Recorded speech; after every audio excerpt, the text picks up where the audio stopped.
everyone, and welcome back to another episode of the Glow Up Guide. So today's a fun one, and it's about how you can actually achieve your goals this year and make sure they're not just sitting on a list, not being done. Okay, I'm super excited to talk about this topic. I finished reading the book The Four Tendencies by Gretchen Rubin, and it has changed my perspective on goals and achieving these goals, and also how people build habits and so much more, probably forever. It's also a really interesting book.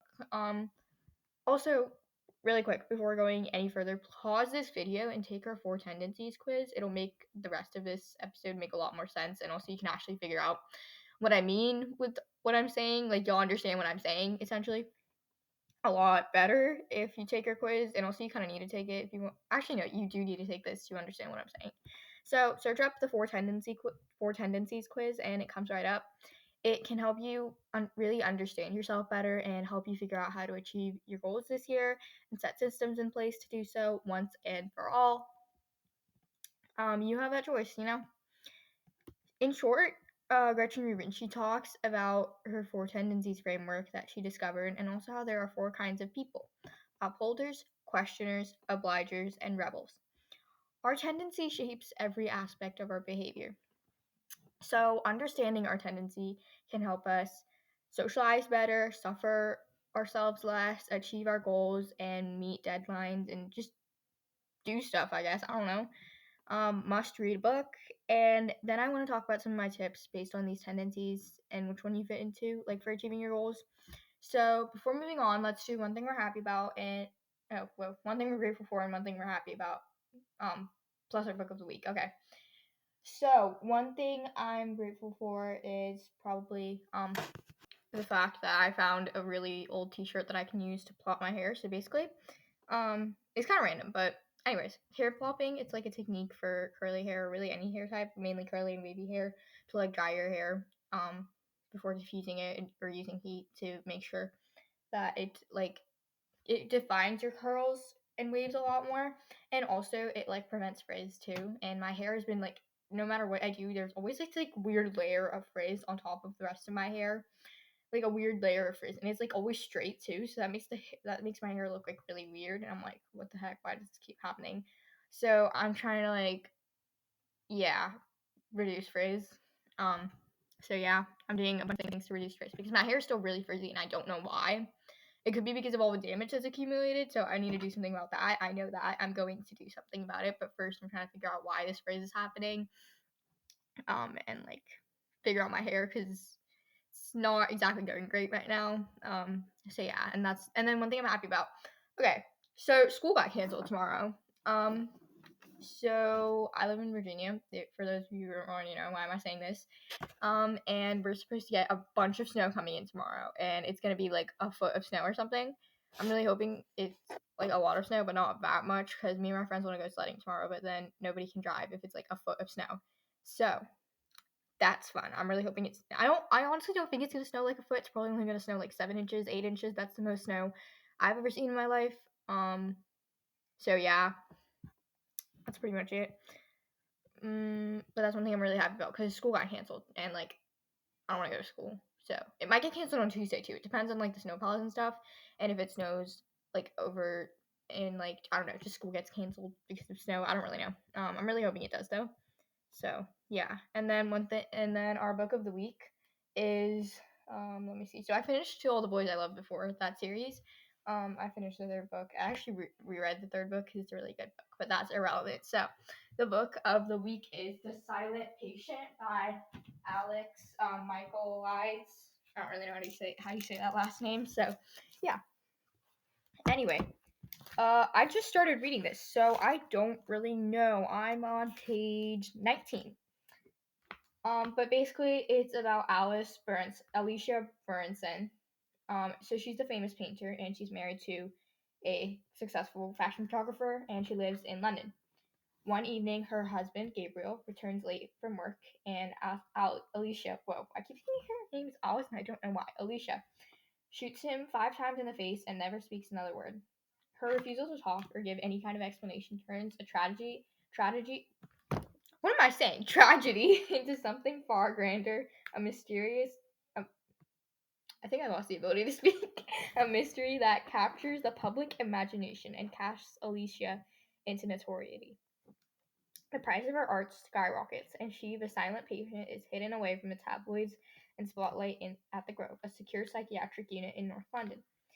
Criminal psychotherapist Theo Faber is captivated by Alicia's story and jumps at the chance to work with her. His determination to get her to talk and unravel the mystery of why she shot her husband takes him down a path more unexpected, more terrifying than he ever imagined, a search for the truth that threatens to consume him.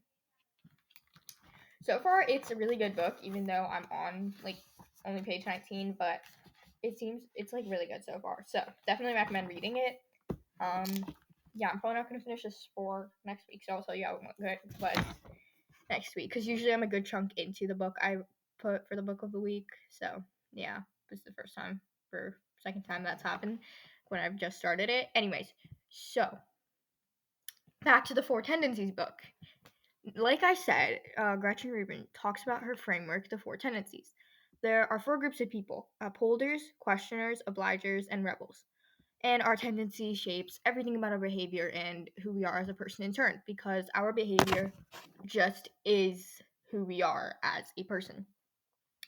So if you've been wondering why everyone can rely on you, but you can't rely on yourself one bit, or maybe how to deal with an uptight boss or someone in your life, or just like figure out how to convince someone who literally won't do anything that people tell them to, or even things that they tell themselves to do, they won't do it. This book answers all those questions. I'll be giving you a decent summary for most of what I read and learned in this book, and I mostly talk about the stuff in the book that relates to New Year's resolutions, so I definitely recommend that you read the whole book, because this is like 60 or 70% of what was in that book. So, and there's a lot of stuff, okay? So definitely recommend you read the book. Starting off with the first of the 4 tendencies, the upholder. This is actually a very extreme type of personality, and a very small group of people are upholders. This is the second smallest tendency. Upholders are the types of people who meet their inner expectations and the outer expectations that get placed on them. Speaking of which, Rubin, she talks about her, like, these inner expectations and outer expectations a ton in this book. That's literally what based her discovery for the 4 tendencies framework. So we gotta talk about that. Inner expectations are expectations you have for yourself, like exercising or stuff related to your health, or New Year's resolutions. That too. What we ask of ourselves. Outer expectations are expectations that outer sources place on us, such as work deadlines, showing up at a party or an event, and meeting people on time, like being on time. Okay, so now that we've got that covered, back to the upholder tendency. They readily meet both inner and outer expectations. Upholders are the most likely to succeed with New Year's resolutions, because it's easier for them to meet New Year's resolutions because of how they just are. Note that I said easier, not easy, and that's a big difference. People can rely on these upholders, and upholders can rely on themselves, as they are independent and very reliable. Sometimes those who aren't upholders try to piggyback off the upholders' sense of self-accountability, but the upholders resist holding others accountable, because they believe if you want to do something, you should just be able to do it for yourself.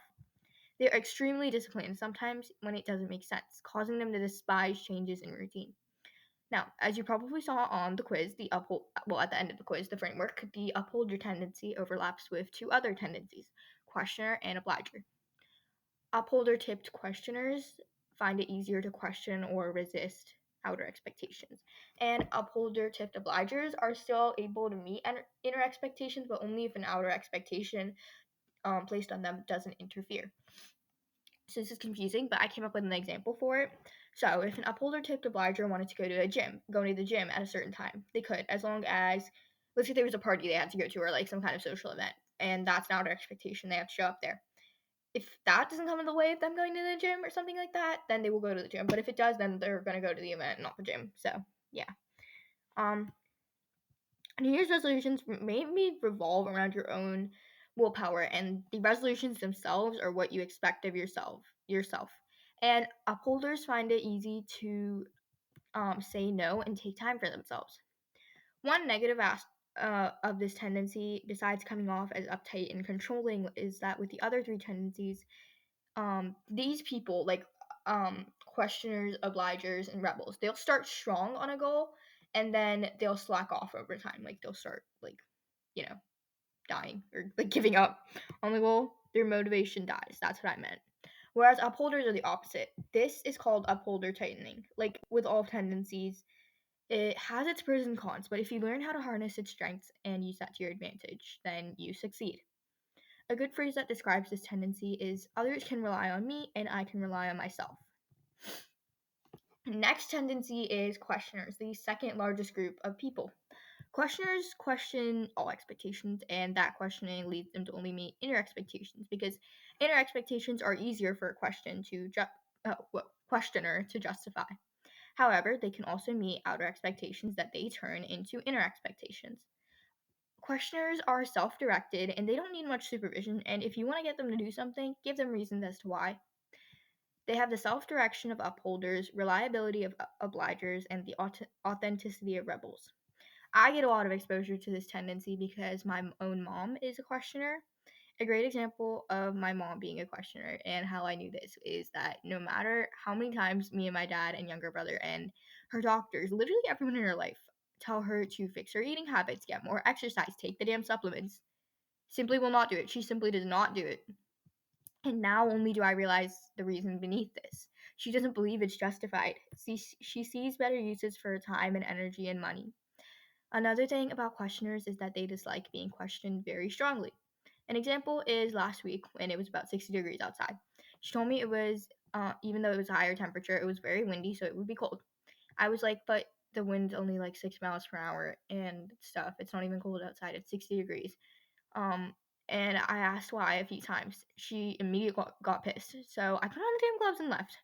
Now I realize I should have said, but it's not even cold outside, and if I wear the gloves, my hands will get sweaty and uncomfortably burn after I come back from my run because that happens a lot when I wear gloves. Minor change, but it would have made all the difference. Questioners enjoy sharing their knowledge, and once again, exactly like my mom. But others can find their questions tiring, and questioners may struggle in school because a big part of succeeding in school is listening to teachers and just doing stuff without asking why. Like if a teacher asks you to do an assignment, if they ask me to do something, I would just be like, okay, cool, and then get it done. Like that's how I work because I'm an obliger. And I think that's what the other three tendencies, would do. But questioners, they need to know why. An example in this book is there was this reader example, one woman's son who is very intelligent and aces all his exams, but he has horrible grades because he doesn't see the point in doing homework and refuses to do it. Just do it, or because I said so, isn't sufficient for a questioner and will cause them to resist even more. Now, variations in the tendency. There are questioner tipped upholders, and these people are more likely to meet outer expectations and they can be persuaded fairly easily to follow an expectation. There's also questioner-tipped rebels who resist expectations so fiercely that they appear to be rebels. But the main difference is questioner-tipped rebels will follow an expectation because it doesn't make sense, and rebels resist all expectations because they don't like to be binded and they want to prove themselves as free or something. Like freedom's very important to them. There's also analysis paralysis, where questioners' quest for just one more piece of information blocks them from moving forward. And there's also questioners that, after finding a good reason, follow expectations very quickly. Many are a mix. Questioner is also the least distinctive tendency. Like I said, questioners hate being questioned, but that's only if it's a question relating to their judgment. Questioners put a lot of time and energy into finding reasons and coming to a conclusion, so they feel they shouldn't have to justify what they did or what they thought or whatever to others. Their first question is, why should I answer your question? An example provided in the book is instead of asking, when are we leaving? You should ask, when are we leaving? Because I was wondering if I have time to go to the gym beforehand. Simple rephrasing. They are more likely to answer a question if they get why it's being asked. Now, the biggest struggle with questioners is their analysis paralysis, which occurs when a questioner simply can't end the research phase and begin to act. A good example relating to New Year's resolutions is exercise. A question might be like, if I research why exercise is beneficial, then maybe it would be easier for me to start a habit of it. But they might struggle to end that research phase and act. They want to find one more reason, like why should I exercise? Something a questioner can try asking themselves is, why am I spending so much time researching this anyway? Another thing they can do is tap deeper into their questioner side and remind themselves of the reasons they already found. Um, like what like they can remind themselves of why this unjustified thing that they're spending so much time researching is actually beneficial. and hence make it justified, or just maybe avoiding situations that require a lot of research altogether. Few questioners may be able to utilize deadlines to cut off research, but most will end up questioning the deadline itself. And a good motto for questioners is, I'll do something if you tell me why. That sums it up in like one sentence. Third tendency is obliger. I think that after reading the book, since I'm an obliger, my best advice will be for this section because I know what has worked for me. Obliger is the largest tendency, and I can easily say a lot of people I know are obligers. These are the people who wake up and think, what must I do today, and for whom? They meet outer expectations pretty easily, but struggle really badly to meet inner expectations because there's no accountability. There's no one depending on them. They simply cannot follow through for themselves. However, once they find outer accountability, they can easily meet inner expectations. These are the people who, no matter when or where, are willing to contribute. They excel at meeting others' deadlines and demands. Plus, obligers get along most easily with the other three tendencies. The main downside for this tendency is when an obliger goes into obliger rebellion, which is when an obliger will keep on meeting and meeting and meeting expectations until they just like snap and they refuse to meet expectations and just are super rebellious against everything. This can be a one-time occurrence or a pattern of behavior, and it can also be minor and harmless, such as being late to something, or very harmful and huge, such as like switching jobs, or like I don't even know what's something harmful that an obliger might do. Like just start refusing to take their medication for a disease. Like let's say they have a certain like disease or something, and they just refuse to take their medication to do anything for it. Like that could really hurt them. Yeah, I don't really know. As you can see in the framework at the end of the quiz, the obliger tendency overlaps with two other tendencies, upholder and rebel. Obliger tipped upholders have a better sense of their own limits and they can say no more easily, which means they're at lower risk of going into obliger rebellion. There's also obliger tipped rebels that struggle more with outer expectations and often feel pushed around much like rebels do. They can't count on themselves and they find it hard to say no. Then they get resentful and burned out like really fast. They reach that snapping point really fast. They also might like they also might dislike binding themselves. So there was an example of this book of one woman who's an obliger tipped rebel, and she knew that the only way to make herself do certain things was to find outer accountability. But the very thought of having outer accountability made her skin crawl. She hated it. So yeah. Since this is the largest tendency, there are great variations when it comes to traits. For example, some obligers may describe themselves as people pleasers, which is not like me at all. Okay, I could not care less what people think. Honestly, like it's impossible. I already care so little. Some obligers feel like they don't have to do that much, and some feel like they have to do a lot. And then there's also obligers where expectations attach very easily. This is not me, thankfully, because that sounds like these people sound like they would go into burnout really fast. So yeah. Those expectations attach very easily, even when no one actually expects them to do a certain thing. Like they might, I don't know, go to this class one time and then they feel like they have to show up because even though no one really expects them to show up, they feel like they have to keep showing up. And then there's obligers who won't feel the need to meet an expectation if there's no penalty in place. That's definitely me. Energy levels also matter with obligers. High energy obligers may more easily meet expectations. That's me. And then low energy obligers get burned out very easily. I do not get burned out easily, but then again, I don't think a lot of stuff is placed on me to begin with besides school. So yeah. There's tons of differences between obligers. So since New Year's goals are about meeting inner expectations, how can an obliger meet an inner expectation? Now that I'm thinking about it, the things that I accomplished last year were because I had outer accountability or like people depended on me or like something relevant to obliger stuff. The other ones were because I'm a determined person. So character traits play into that too. Like I started running. There are hardly any inner expectations that I've ever met centering around New Year's resolutions. Obligers have to create outer accountability. Obligers and those around obligers can't just expect an obliger to self-motivate and get stuff done. They literally can't. Whatever they choose for outer accountability must work for them too. There's variations with obligers in this situation too. Some obligers are very easily made accountable, like a notification or a self-generated email. Others only feel accountable to actual people. And money, such as late fees, is probably not going to make an obliger feel like they have to do something most of the time. It would work for me though because I hate wasting unnecessary money. You could also, and like that's just a belief I have, but like it wouldn't motivate most other obligers. That's what it says in the book, and that makes sense. Okay.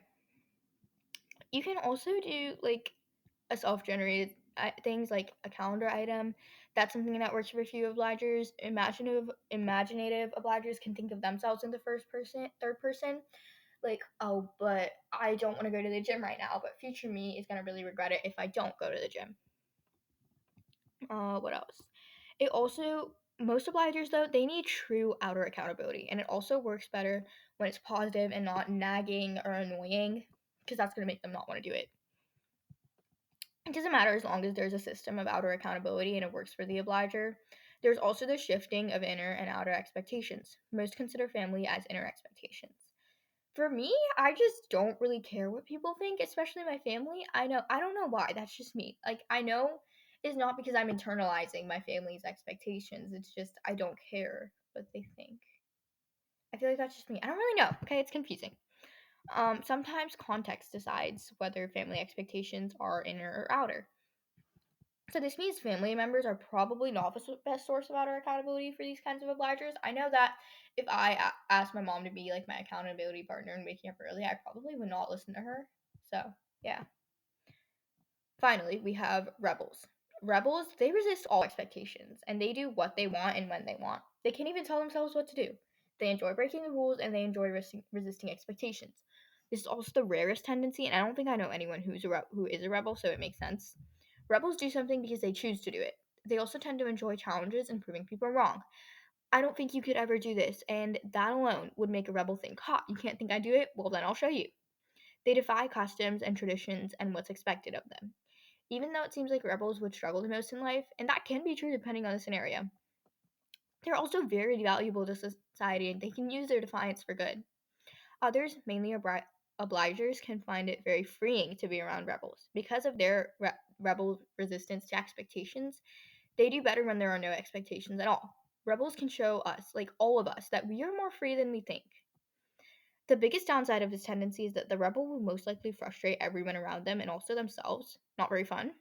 The harder the push, the more a rebel resists.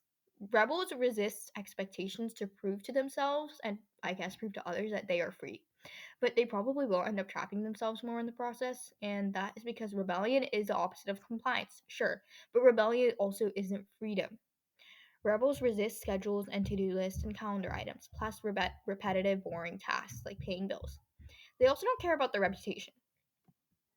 Moving on to variations within the tendency.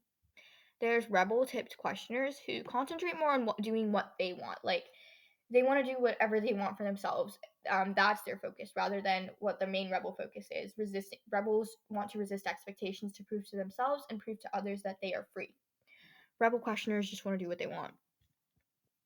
On the other hand, rebel-tipped obligers have even stronger defiance, and they refuse to do what people tell them extremely strong.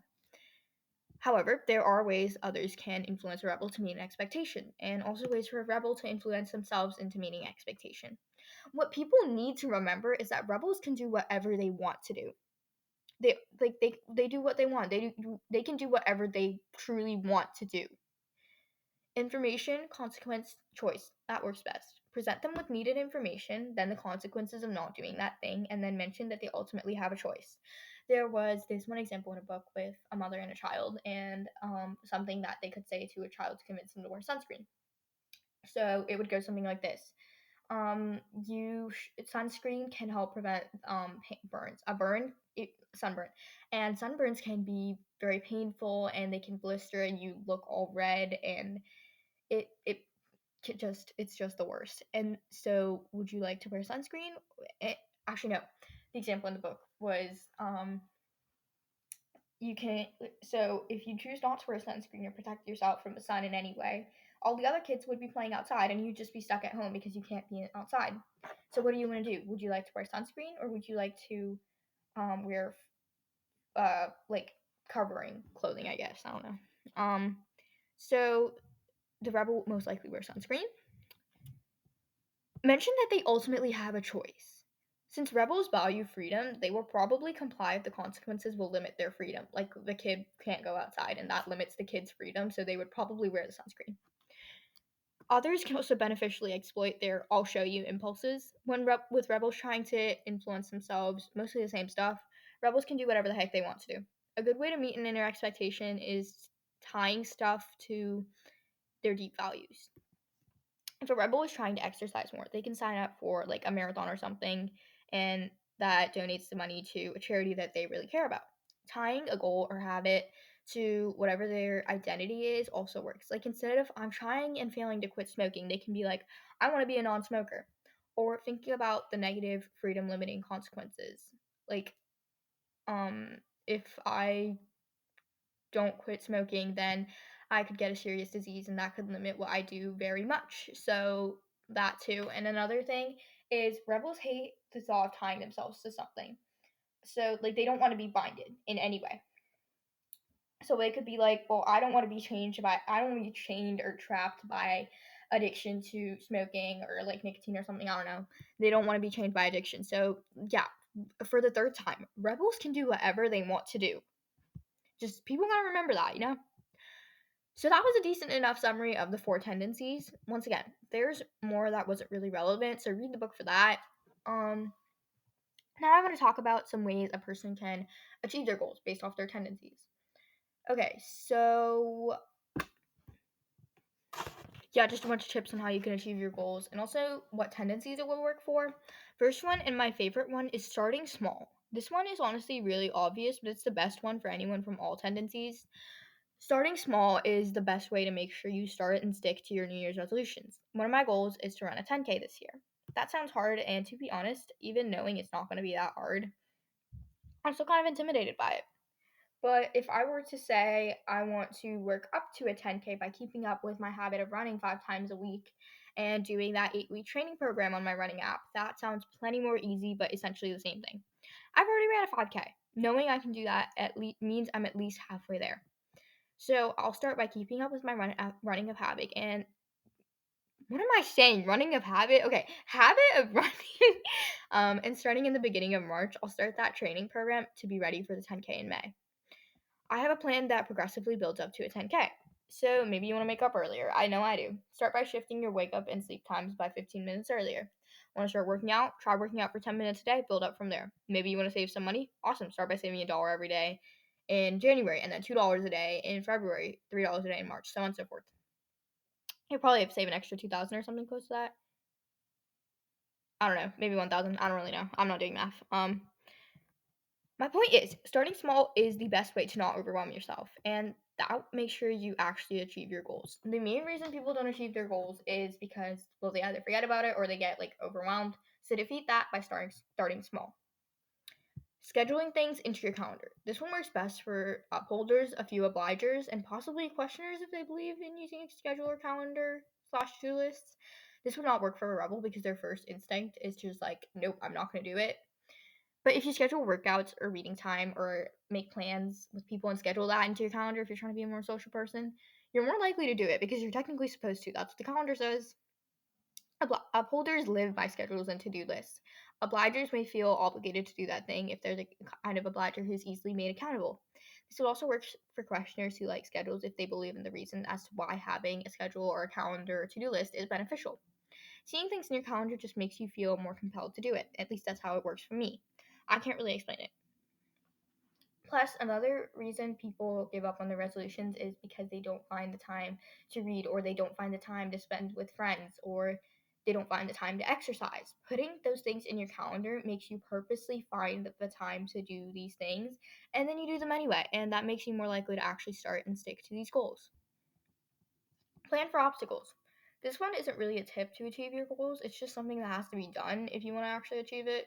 It's a preparation step, I guess, which I probably should have included in the episode from the week before last, but oh well, unimportant. What if it's snowing and you can't go for a walk or run? Like I can't right now because it's below freezing outside, and that's unsafe. It's unsafe to like do heavy physical activity when it's really hot or really cold. Find an alternative to this exercise. Like I've just been doing HIIT workouts and cardio. Maybe you get stuck on a trip and that trip makes it impossible to do stuff for those resolutions. Find smaller things you can do for those goals on your trip. Maybe if you can't work out for an hour a day, just work out for 10 minutes a day. At least it's something. Something is always better than nothing. Okay.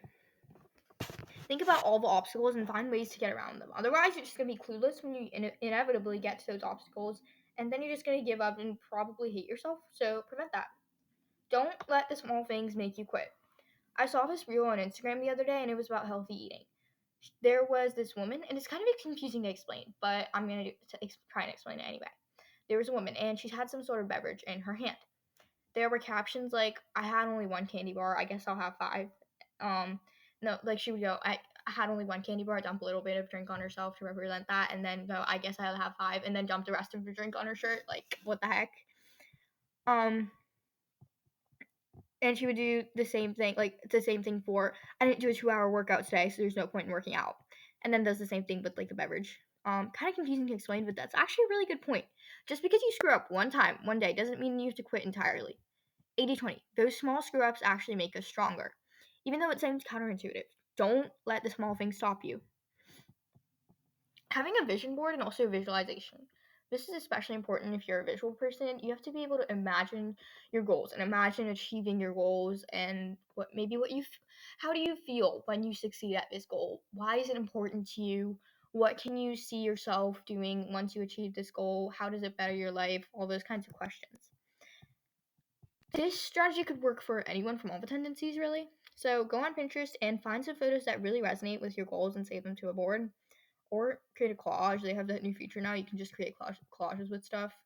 Pinterest is amazing, and it also has super aesthetic photos to make sure that your vision board actually looks really good.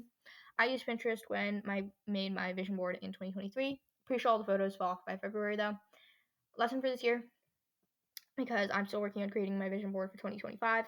When we can really see and envision what these goals are or what these goals entail, we can succeed. Not having a vision board or not taking time to visualize your goals is essentially going into your New Year's goals blindfolded. You can't see what you're supposed to do. You're not going to know what to do.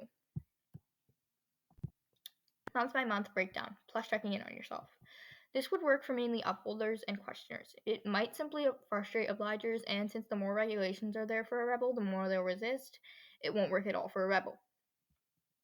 What I mean by this is that you more than likely have some big multi-step goals on your list.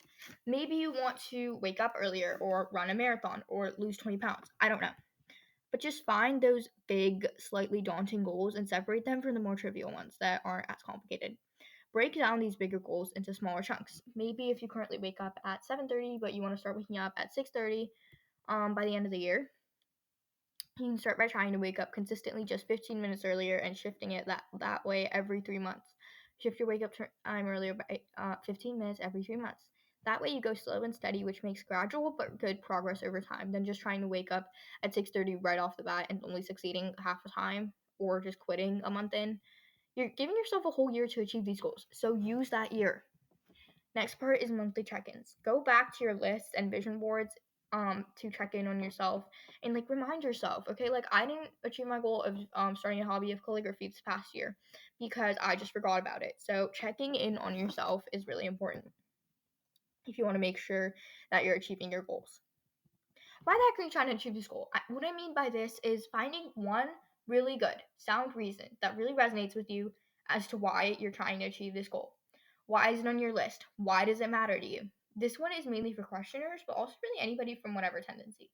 For me, a goal that I've stuck with for the past 2 years and I'm constantly working on is working out daily. Working out or losing weight or just like other health goals related to exercising more is that's like the most common group of New Year's resolutions in the United States. So many people try to exercise more. And for me, it's something that's come on rather easily. Something that matters to me is soccer. And I know it sounds like I'm flipping switches here, but hear me out for a sec. I also happen to have asthma and other things that make it harder for me to breathe, especially when it comes to intense physical activity like running. Running is the foundation of soccer. So that's the real reason behind why I started working out. Then came my weight. I've been underweight my whole life, pretty much my whole life. It bothered me a lot. there were points in time when my weight was like dangerously low. So my whole life I have been trying different ways to gain weight. Nothing ever seemed to work. If anything, I just lost more weight. I hated it. Then I read somewhere that if you're trying to gain weight in a healthy way, you have to focus on building muscle mass. Switch flipped in my head and I started working out again, but to gain muscle. 4-ish months later, I gained 13 pounds and I looked half as slim. 2 years later, and I finally hit my goal weight. The whole reason I succeeded was because I had a reason. Not just something dumb like, well, exercise is good for your health. Like, no, I didn't have severe health problems besides my weight being like crazy low that back then. Like, why would that motivate me? I know that wouldn't have motivated me. Like, exercise is good for your health. Like, no. But then I found a reason that really mattered to me, and that's how I followed through with it. Another thing that is also slightly irrelevant, I'm an obliger, and something that matters a lot to obligers, most obligers, is being a good role model. I didn't even realize it, but I've been nagging my mom and brother like crazy to exercise more and build some muscle mass to fix their weight, and they won't listen to me. So I decided that if I want someone to change, I should show them instead of telling them. My brother eventually started to cut out sugar after he saw that I could eat too much sugar just 1 or 2 days once in a while and not get sick all the time. He still struggles with the sugar thing, but it's better. My mom told me it was because of how he saw me doing it. So having a really good reason can motivate mainly questioners, but also people from any of the other 3 tendencies. Find an accountability partner. This one is mainly for obligers, but in a way it could work for rebels. I'll explain that in a minute. So obligers fail with their inner expectations because there's no outer accountability and no one depending on them to do this stuff. So having an accountability partner can push an obliger to do the stuff that they would otherwise never manage to achieve on their own. Once again, obligers, well, not once again, but once something, obligers can do things for others that they wouldn't normally do for themselves. You can team up with someone like a coach or a friend to achieve this goal, but you need someone who actually cares about helping you achieve this goal. So informal accountability partners can be very unreliable. If they lose interest or don't want to enforce the goal, then the other person will usually stall out. So, yeah, doesn't work. That's which is why it may be better to pay a pro to help you out, but not everyone can do that. So just find a person in your life that you can rely on to help you achieve your goal. Moving on to how this can work for rebels. Rebels love challenges and proving people wrong. So maybe they can team up with someone and compete with each other to see who makes better progress. Keep it within reason, of course. If you're trying to see who can drink more water in a day, obviously don't drink 3 gallons of water a day just to beat this person. So keep yourself within reasonable limits and do not harm yourself, obviously, in any way. But having an aspect of challenge can motivate a rebel to do something, so we can use that. The rebel can use that to their advantage. So, in short, upholders, they just need motivation. They just need the motivation to keep going. Obligers, they need outer accountability to do something. Questioners need reasons to do something. Rebels, they want to have the choice to do something. Information, consequence, choice. That's in 4 sentences how someone from each tendency can achieve their goals. So that was all I had to say on the 4 tendencies, plus some tips for each tendency on achieving your goals for the upcoming year. I hope those help. Now, to end our episode today, I have a quote for you guys from Oprah Winfrey. It goes, "Cheers to a new year and another chance to get it right." Bye, guys. Rate, review, follow, and share this podcast. Drink some water. Please, please, please, please, please go follow me on Instagram. And I love you all.